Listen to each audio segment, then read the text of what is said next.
అమ్మా నాన్నగారు వచ్చేసారు. నాన్నగారు వచ్చేసారా? రండి. మన శంకర వరప్రసాద్ జీపేలో వస్తుంది, చూడాల్సిందే. ఇప్పుడు పెట్టి అయితే నేను వస్తున్నాను, రెడీ అయిపోయి వచ్చేస్తాను, ఫ్రెష్ అప్ అయి వస్తాను కొంచెం.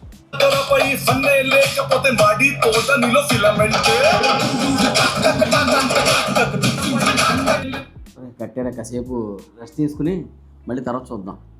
ఎప్పుడు ఇంతే నాన్నగారు మీరు, కాసేపు ఎప్పుడు ఇంతే. నాతో ఎప్పుడు కంప్లీట్గా ఒక్క సినిమా చూడలేదు. బాగా జర్నీ చేసి వచ్చాను కదా, టైడ్ అయిపోయిన బాగానే. కాసేపు పడుకుని తర్వాత మళ్ళీ చూద్దాం నెక్స్ట్. మా ఫ్రెండ్ శశాంక్ వాళ్ళ ఇంట్లోని సోఫా ఉన్నట్టు మన ఇంట్లో ఉంటే చక్కగా రిలాక్స్ అయ్యి పడుకొని చూడొచ్చు టీవీ మనం. అరే మర్చిపోయినరా, ఉండు ఒక్క నిమిషం. ఒకసారి నేను ఎప్పుడూ అడుగుతున్నా కదా, ఎప్పటి నుంచో అడుగుతున్నా సోఫా మార్చమని. ఒక్క నిమిషం నేను చెప్తాను. హలో, శుభోదయం ఉదయ్ గారు.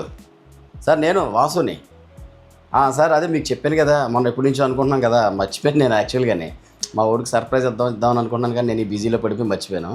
ఒకసారి మీరు రేపు పంపించగలుగుతారా? మనం అనుకున్నదే కొంచెం చూడండి. రేపు అయితే కనుక మా ఊరికి సర్ప్రైజ్గా ఉంటుంది. అది ఇవాళ కూడా అడిగాడు పాపమాట అసలు. ఓకే అండి, thank you sir. Thank you sir. అమ్మాయి మా ఊరు చాలా హ్యాపీగా ఉన్నాడు అసలు, నిజంగా చాలా హ్యాపీగా ఉన్నాడు అసలు. నేను కూడా హాయిగా పడుకోవచ్చు కూడా అసలు, హ్యాపీగా పడుకుని చూడొచ్చు ఈసారి, రిలాక్స్ అయ్యి. సార్ సినిమా చూడండి. Super sir, thank you so much sir, thank you.